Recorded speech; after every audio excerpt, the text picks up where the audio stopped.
Spiritual ബാറ്റിൽ, ആത്മീക യുദ്ധം. ആത്മീക യുദ്ധം എന്ന് പറയുമ്പോൾ വചനം പഠിച്ചു കഴിയുമ്പോൾ യുദ്ധം ഉണ്ടാകും കേട്ടോ. ഏതൊരു വാക്യം, എൻ്റെ അമ്മ ജീവിച്ചിരുന്ന കാലത്ത് പറയുമായിരുന്നു, ഏത് വചനമാണ് പ്രസംഗിച്ചത് ആ വചനത്തിന് അനുസരിച്ചുള്ള യുദ്ധം ആ ആഴ്ച തന്നെ കാണുമെന്ന്. കറക്റ്റ്, അന്ന് ഞാൻ വിശ്വസിച്ചില്ല, ഇന്നിപ്പോൾ ഞാൻ കാണുന്നുണ്ട്. ഇപ്പം വേദപുസ്തകത്തിൽ ഒത്തിരി ഭാഗങ്ങൾ ഞാനെടുത്ത് പറയുന്നുണ്ട്, നല്ലവണ്ണം യുദ്ധമൊന്നുണ്ട്, പക്ഷേ യുദ്ധത്തിലൊന്നും തോൽക്കുകയല്ല, ജയത്തിൻ്റെ കൊടി ഉയർത്തി വെച്ചിരിക്കുക. യഹോവ നിസി, ജയത്തിൻ്റെ കൊടി ഉയർത്തിയ ദൈവം നമ്മുടെ മുമ്പിലുണ്ട്. ഒരു വിജയത്തിൻ്റെ കൊടിയാണത്. എന്തിനാണ് വിടുതൽ അല്ലെങ്കിൽ കർത്താവിൻ്റെ ബാറ്റിലിനെ കുറിച്ച് നമ്മളെ പഠിപ്പിക്കുന്നതെന്ന് ചോദിച്ചാൽ അതിൻ്റെ ടൈമായി. 2 കൊരിന്ത്യർ 10:3 തൊട്ട് 6 വരെയുള്ള വാക്യമാണ്. 2 കൊരിന്ത്യർ 10:3 തൊട്ടുള്ള വാക്യം ഇങ്ങനെയാണ്: ഞങ്ങൾ ജഡത്തിൽ സഞ്ചരിക്കുന്നവർ എങ്കിലും ജഡപ്രകാരം പോരാടുന്നില്ല. നമ്മളെല്ലാം ജഡത്തിലാണ് ഇപ്പം ജീവിക്കുന്നത്. പക്ഷേ ഈ ജഡം കൊണ്ട് യുദ്ധം ചെയ്യാൻ ചെന്നാൽ, പ്രത്യേകിച്ച് നമുക്ക് പെണ്ണുങ്ങൾക്ക് അത്ര കഴിവൊന്നും ഇല്ലല്ലോ, ബലം എത്ര ശക്തനായിട്ട് വന്നാലും നമുക്ക് യുദ്ധം ചെയ്യാൻ അറിയത്തില്ല. പക്ഷെ നമ്മൾ ജഡത്തിൽ സഞ്ചരിക്കുന്നവരെങ്കിലും ജഡപ്രകാരം പോരാടുന്നില്ല.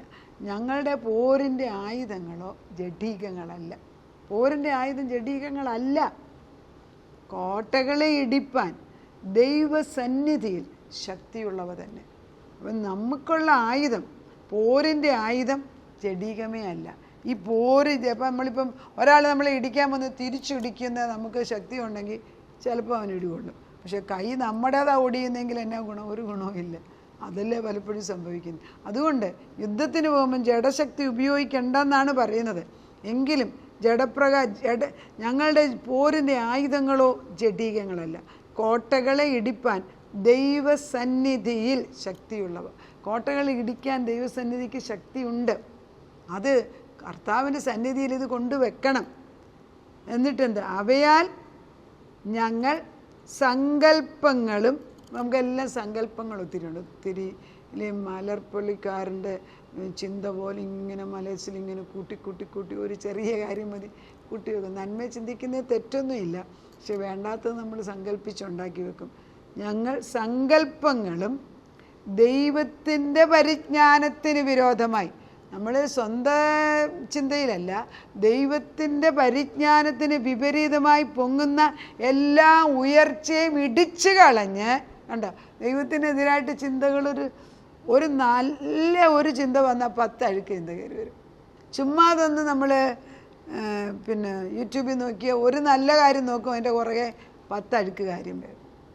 തിരഞ്ഞെടുക്കാൻ പാടാണ്. പിന്നെ കുറച്ച് കഴിയുമ്പോൾ എലിമിനെ കാണാതാകുമ്പോൾ അവർ മാറ്റുന്ന കാണാം. പക്ഷേ ഇറ്റ്സ് വെരി ഡിഫിക്കൽട്ട്. ഓരോ സമയത്ത് ചില രാത്രി ആരെങ്കിലും നോക്കിയാൽ ഒന്നിനും കൊള്ളാൻ കഴിയാത്ത സാധനങ്ങൾ പൊങ്ങി വരുന്നത് കാണാം. അപ്പം വളരെ മോശമായ മാധ്യമങ്ങൾ നമ്മുടെ മുറ്റും നിൽക്കുമ്പോൾ കർത്താവ് പറയുന്നത്, നിങ്ങൾ സങ്കല്പങ്ങളും ദൈവത്തിന് പരിജ്ഞാനത്തിന് വിരോധമായി പോകുന്ന എല്ലാ ഉയർച്ചകളും ഇടിച്ചു കളഞ്ഞ് ഏത് വിചാരത്തെയും ക്രിസ്തുവിനോടുള്ള അനുസരണത്തിനായിട്ട് പിടിച്ചടക്കി. എന്താണ് ഇതൊരു ഫോഴ്സ്ഫുൾ, നമ്മളിൽ തന്നെ ഒരു യുദ്ധമാണ്. ജഡവും ആത്മാവും കൂടെയുള്ള യുദ്ധമാണ്. ജഡീക ശക്തികൾ നമ്മളിൽ പ്രവർത്തിക്കുകയാണ്. 100 ചിന്തകൾ ദൈവത്തിൻ്റെ അല്ലാതാക്കിന് വരുന്നതിനെ ഇടിച്ചു താഴ്ത്തിയിട്ട് എന്ത് ചെയ്യണം?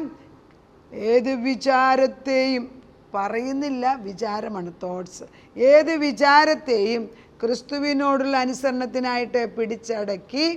നിങ്ങളുടെ അനുസരണം തികഞ്ഞു വരുമ്പോൾ എല്ലാ അനുസരണക്കേടിനും പ്രതികാരം ചെയ്യുവാൻ ഒരുങ്ങിയിരിക്കുന്നു. അപ്പം നമുക്ക് പ്രതികാരം നമ്മളല്ല, നമ്മൾ ഈ ചിന്തകളെല്ലാം പിടിച്ചടക്കി ക്രിസ്തുവിൽ കൊണ്ടു കൊടുത്തിട്ട് യേശുവിൻ്റെ വചനം കൊണ്ട് ജയമെടുക്കണമെന്നാണ് ഇവിടെ പറയുന്നത്. ഇത് തന്നെയാണ് എഫേസ്യർക്ക് എഴുതിയ ലേഖനം പറയുന്നത്. നമ്മൾ ജഡരക്തങ്ങളോടല്ല യുദ്ധം ചെയ്യുന്നത്, വാഴ്ചകളോടും അധികാരങ്ങളോടും. എഫേസ്യർക്ക് എഴുതിയ ലേഖനം 6:12 വാക്യം. പ്രധാനപ്പെട്ട വാക്യങ്ങൾ ഇതെല്ലാം വേദപുസ്തകത്തിൽ എഴുതിയിട്ടുണ്ട്, നമുക്കറിയാം. എഫേസ്യർ 6:12 ചോദിച്ചാൽ മിക്ക വിശ്വാസികളും കാണാൻ പറയുന്നത് ഞാൻ കേട്ടിട്ടുണ്ട്. പക്ഷേ യുദ്ധത്തിന് ഉപയോഗിക്കുന്നുള്ളതൊന്നും അറിയത്തില്ല. നമുക്ക് പോരാട്ടമുള്ളത് ജഡരക്തങ്ങളോടല്ല. പിന്നെന്തിനാ മനുഷ്യരോട് വഴക്കുണ്ടാക്കുന്നത്? എല്ലാം നമ്മൾ സഹോദരന്മാർ തമ്മിൽ വഴക്കുണ്ടാക്കുന്നത്, കുടുംബത്തിൽ വഴക്കുണ്ടാക്കുന്നത്, ഭാര്യ ഭർത്താക്കന്മാർ വഴക്കുണ്ടാക്കുന്നത്, സഭയിൽ വഴക്കുണ്ടാക്കുന്നത്, ഇതെല്ലാം ജഡരക്തങ്ങളോടല്ലേ? വചനം പറയുന്നത് എന്താണ്? നമുക്ക് പോരാട്ടമുള്ള ജഡരക്തങ്ങളോടല്ല, വാഴ്ചകളോടും അധികാരങ്ങളോടും ഈ അന്ധകാരത്തിൻ്റെ ലോകാധിപതികളോടും. അപ്പോൾ ഈ ലോകത്തിൻ്റെ അധിപതികളെല്ലാം അന്ധകാരത്തിൻ്റെ ആണെന്നാ. സ്വർലോകത്തിലെ ദുഷ്ടാത്മസേനകളോടും അത്രേ. ചെറിയ കാര്യമല്ല ഇത് കേട്ടോ. അപ്പോൾ യുദ്ധം ചെയ്യുന്ന അതുകൊണ്ടാണ് ആർമർ ഓഫ് ഗോഡ്. എഫേസ്യർക്ക് എഴുതിയ ലേഖനം 6-ാം അധ്യായം പറയുമ്പോൾ ആർമർ ഓഫ് ഗോഡ് അത് പടച്ചട്ട ധരിക്കണം. എന്താണ്? അരയ്ക്ക് സത്യം, നീതി. അരയ്ക്ക് സത്യത്തിൻ്റെ ബെൽറ്റ് വേണം. സത്യമേ പോയി. സത്യം ആരെ? സത്യം എന്താന്ന് പിലാത്തോസ് ചോദിക്കുന്നുണ്ട്, സത്യം എന്താന്ന്. അപ്പം സത്യം എന്താന്ന് ഉത്തരം പറയാൻ ആരുമില്ല. ദൈവം പറഞ്ഞു ഞാൻ തന്നെ സത്യം. പക്ഷേ ആർക്കും ആ സത്യത്തെ അല്ല വേണ്ടി, അവനവൻ പറയുന്ന സത്യം എന്ന് പറഞ്ഞുകൊണ്ടിരിക്കും. അതുകൊണ്ട് കാര്യം നടക്കത്തില്ല. സത്യത്തിൻ്റെ ആത്മാവ്, അരയ്ക്ക് സത്യം, നീതി കവചം. നീതി മീൻസ് ജസ്റ്റിസ്. കവചമായിട്ട് നീതി വേണം. അരയ്ക്ക് സത്യം, നീതി കവചം, സമാധാനം സുവിശേഷം, കാലിന് ചെരുപ്പ്, വിശ്വാസം തീയമ്പ്, രക്ഷ ശിരസ്ത്രം, ദൈവവചനം ആത്മാവിൻ്റെ വാളായിട്ട് ഉപയോഗിച്ച് സകല പ്രാർത്ഥനയോടും കൂടി പ്രാർത്ഥിച്ച് ജാഗരിച്ച് നിൽപ്പീൻ. അപ്പോൾ എന്തെല്ലാം കാര്യം വേണം?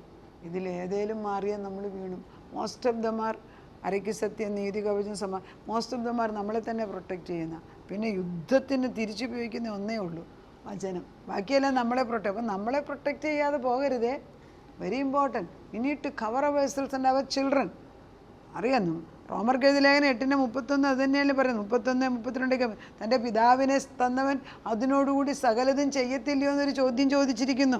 1 യോഹന്നാൻ 3:8 പറയുന്നത് ഈ ദുഷ്ടൻ്റെ സകല പ്രവൃത്തികൾ നശിപ്പിക്കാനല്ലയോ ഞാൻ വന്നിരിക്കുന്നത്. അതേപോലെ 2 കൊരിന്ത്യനകത്ത് പറയുന്നുണ്ട്, 2:11 തോന്നുന്നു, പറയുന്നു ഈ ദുഷ്ടൻ്റെ you should know the schemes of the enemy. പിശാചിൻ്റെ തന്ത്രങ്ങളെ നിങ്ങൾ അറിഞ്ഞിരിക്കണ്ടേ എന്നൊരു ചോദ്യമുണ്ട്. എന്നിട്ട് ഇങ്ങനെ ബുദ്ധിയില്ലാത്ത ഗലാത്യരെന്ന് ബുദ്ധിയില്ലാത്തവരെ പോലെ നമ്മൾ ജീവിച്ച അങ്ങനെ കാര്യം നടക്കുന്നത്. പരിശുദ്ധാത്മാവ് വളരെ ദുഃഖത്തോടെ പറയുന്നു. 2 കൊരിന്ത്യർ 2:11 സാത്താൻ നമ്മെ തോൽപ്പിക്കരുത്, അവൻ്റെ തന്ത്രങ്ങളെ നാം അറിയാത്തവർ അല്ലല്ലോ. അപ്പോൾ ആ തന്ത്രങ്ങൾ അറിഞ്ഞിരിക്കണം എന്നാണ് പറയുന്നത്.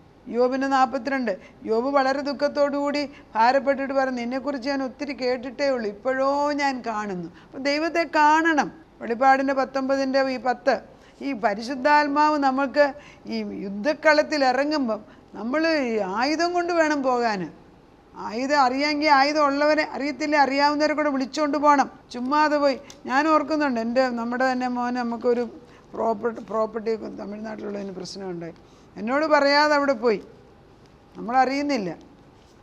ദൈവം കൊണ്ട് ദൈവം തിരിച്ചു കൊണ്ടുവന്നത് നമ്മുടെ പ്രാർത്ഥന, ദൈവം നേരത്തെ നടത്തിയ പ്രാർത്ഥന കൊണ്ട്.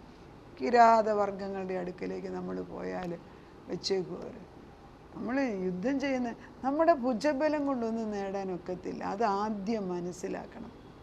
നമ്മൾ strategies are formed at the feet of Jesus Christ. നമ്മളൊരു കാര്യത്തിന് വേണ്ടി ഇറങ്ങുന്നതിന് മുമ്പ് ദൈവം അതിൻ്റെ ഉത്തരം തരും. പിന്നെ ചിലർക്കത് കേൾക്കാനും അറിയാനും കഴിവില്ലെങ്കിലും ഒരു കറക്റ്റ് സമയമെടുത്തത് പ്രാർത്ഥിച്ച് കഴിയുമ്പോൾ നമുക്ക് തന്നെ അറിയാം. ഇപ്പോൾ എൻ്റെ അമ്മ പ്രാർത്ഥിക്കുന്നത് ഞാൻ കണ്ടിട്ടുള്ളത്. ഒത്തിരി പ്രയാസം ഒരേ സങ്കീർത്തനം അമ്മ എടുത്തിട്ട് 7 വട്ടം പ്രാർത്ഥിക്കുക. അതിന് അത് ദൈവം കൊടുക്കുന്നതാണ് ഏത് സങ്കീർത്തനമാണെന്നുള്ളത്. അത് തന്നെ 7 വട്ടം പ്രാർത്ഥിച്ച് അമ്മ പറയാം പ്രാർത്ഥന കേട്ടെന്ന് പറഞ്ഞേക്കാം. ഇത്ര പ്രശ്നത്തിന് നട്ടുക്ക് ഒറ്റയാളായിട്ട് നിന്ന് ജയിക്കുന്നത് ഞാൻ കണ്ടിട്ടുണ്ട്. വെളിപ്പാട് 19:10 ഞാൻ അവനെ നമസ്കരിക്കേണ്ട അവൻ്റെ കാൽക്കൽ വീണു. അപ്പോൾ അവൻ എന്നോട്, അരുത്, ഞാൻ നിനക്കും യേശുവിൻ്റെ സാക്ഷ്യമുള്ള നിൻ്റെ സഹോദരന്മാർക്കും സഹഭൃത്യനത്രേ. ദൂതന്മാർ പോലും നമ്മുടെ ഭൃത്യന്മാരാണ്. അത് തന്നെയാണ് എബ്രായ ലേഖനം 1:14 പറയുന്നത്. ദൈവത്തെ മാത്രം നമസ്കരിക്കാവൂ. യേശുവിൻ്റെ സാക്ഷ്യമോ പ്രവചനത്തിൻ്റെ ആത്മാവ് തന്നെ. നമ്മൾ പ്രവചിക്കാൻ പഠിക്കണം. പ്രവചിക്കുക എന്ന് പറഞ്ഞാൽ എന്തുവാ? വരാൻ പോകുന്നതിനെക്കുറിച്ച് ഇങ്ങനെ, ഇത് ക്രിയേഷനാണ്. മക്കളുണ്ടാകട്ടെ, വിവാഹം നടക്കട്ടെ, മക്കൾക്ക് സുബോധം വരട്ടെ, ജ്ഞാനത്തിൽ വളരട്ടെ, പൈതൽ വളരട്ടെ, ആത്മാവിൽ നിറയട്ടെ, ദൈവകൃപയുടെ മേൽ വീഴട്ടെ. ശേബ 11:2 യഹോവയുടെ ആത്മാവിനെ തന്നെ, ജ്ഞാനത്തിൻ്റെയും വിവേകത്തിൻ്റെയും ആലോചനയുടെയും ബലത്തിൻ്റെ യഹോഭക്തിൻ്റെയും പരിജ്ഞാനം, സാമർഥ്യമുള്ള സ്ത്രീയായിട്ട് 7 തൂണുകൾ പണിയുന്നവളായിട്ട് ദൈവത്തിൻ്റെ ആത്മാവിൽ നിറഞ്ഞവളായിട്ട് നിൽക്കട്ടെ. നമ്മളിങ്ങനെ ഓരോന്നിങ്ങനെ നമ്മളിങ്ങനെ ആത്മാവിലിങ്ങനെ പറഞ്ഞുകൊണ്ടിരിക്കുമ്പോൾ ഇതിങ്ങനെ ഒരു പുതപ്പ് പോലെ നമ്മൾ കാണണം. ഇതിങ്ങനെ വസ്ത്രം തയ്ക്കുകയാണ്, ദൂതന്മാർ ഇത് വെച്ച് തയ്ക്കുക. നമ്മളീ പറയുന്നത് വെച്ച് ഒരു വ്യക്തി എത്രമാത്രം വചനത്തിൻ്റെ ആഴത്തിൽ പോകുന്നു അത്രമേ നമുക്ക് ദൈവത്തെ കാണാനൊക്കത്തുള്ളൂ.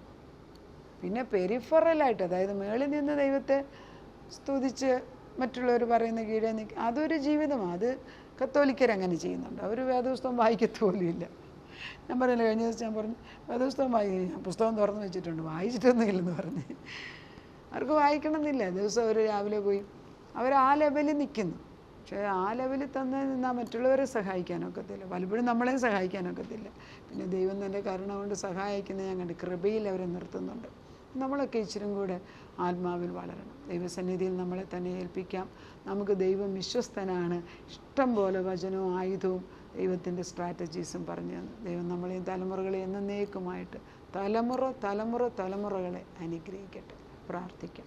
നാഥ, നിൻ്റെ സന്നിധിയിലേക്ക് കടന്നു വരുമ്പോൾ നീ പ്രാർത്ഥന കേൾക്കുന്ന ദൈവം, സകല കഷ്ടങ്ങൾക്കും ഉത്തരം തരുന്ന ദൈവം, കഷ്ടത്തിൻ്റെ നടുക്ക് നെടുന്തൂണായിട്ട് നിൽക്കുന്നവൻ. ജഡരക്തങ്ങളോടല്ലല്ലോ ഞങ്ങൾ യുദ്ധം ചെയ്യുന്നത്, വാഴ്ചകളോടും അധികാരങ്ങളോടും ഈ ലോകത്തിൻ്റെ അധിപതികളോടും സ്വർലോകത്തിലെ ദുഷ്ടാത്മസേനകൾ. അതിന് ആത്മാവിൻ്റെ യുദ്ധം ചെയ്യാൻ പറ്റിയ നല്ല വചനമാകുന്ന വാളുകൊണ്ട് വെട്ടിയിട്ട് ഒറ്റ വാൾ, ഒരു കല്ല് എറിയുമ്പം ദുഷ്ടൻ്റെ തല തെറിച്ചു പോകണം. അങ്ങനെ ഞങ്ങളെ പഠിപ്പിക്കണം. തലമുറകൾ അതറിഞ്ഞിരിക്കണം. അല്ലാതെ ഈ ലോകപ്രകാരമായ യുദ്ധത്തിന് പോയിട്ട് എന്ത് നേടാനാപ്പിച്ച വെറുതെ സമയം കളയുന്നു. അതുകൊണ്ട് നിൻ്റെ സന്നിധിയിൽ വന്ന്, നിൻ്റെ സന്നിധിയിൽ നിന്ന് ജെറിക്കോ മധ്യത്തിൽ എങ്ങനെയാണ് ഇടിച്ച് കളയേണ്ടിയെന്ന് ദൂതൻ പറഞ്ഞു കൊടുത്തു. വളരെ സിമ്പിളായിട്ട് ചെയ്യിപ്പിച്ചു. യോശുവ ജയിച്ചത് വെറും 300 പേരെ കൊണ്ടുപോയി വെറും കലം ഒരു മൺകലവും ഒരു പന്തവും കൊണ്ടുപോയി ജയിച്ചു. അങ്ങനെയൊക്കെ സാധിക്കുന്നുണ്ടെങ്കിൽ ഞങ്ങൾ പ്രാർത്ഥിച്ച നീ കേൾക്കും. ഇന്ന് പരിശുദ്ധാത്മാവിൻ്റെ നിറവിൽ ഞങ്ങളെ നിർത്തി, ഞങ്ങളെ തന്നെ, ഞങ്ങളുടെ ഭർത്താക്കന്മാരെ, മക്കളെ, മരുമക്കളെ, കൊച്ചുമക്കളെ എല്ലാവരെയും യുദ്ധമുറ പഠിപ്പിച്ചെടുത്ത് ജയിച്ച് ഓരോരുത്തരുടെയും നീ വാള് കൊടുക്കുന്ന കാണുന്നുണ്ട്. തീരങ്ങൾ കൊണ്ട് അതൊക്കെ ഉപയോഗിക്കാൻ കൂടെ പഠിപ്പിക്കപ്പച്ച. അടുത്ത് നിൽക്കാതെ നിൻ്റെ സന്നിധിയിലേക്ക് കയറി വരാൻ നീ അവരെ മാടി വിളിക്കുമ്പം ഇരുമ്പ് മാഗ്നറ്റിൻ്റെ അടുക്കിലേക്ക് വരുന്ന പോലെ ഇതാ കടന്നു വരട്ടെ, എല്ലാവരും കടന്നു വരട്ടെ. ദൈവത്തിൻ്റെ ഒരു വലിയ സംഘം ഒന്നിച്ചുകൂടി സ്വർഗത്തിലെ അപ്പച്ചൻ്റെ അടുക്കലിരിക്കുന്നതിന് നന്ദി. അവൻ അനുവദിച്ചതിന് സ്തോത്രം. പ്രാർത്ഥന കേട്ട് ഉത്തരം തന്ന ദൈവത്തിന് നന്ദി. യേശുക്രിസ്തുവിൻ്റെ പൊന്നുനാമത്തിൽ തന്നെ ആമേൻ.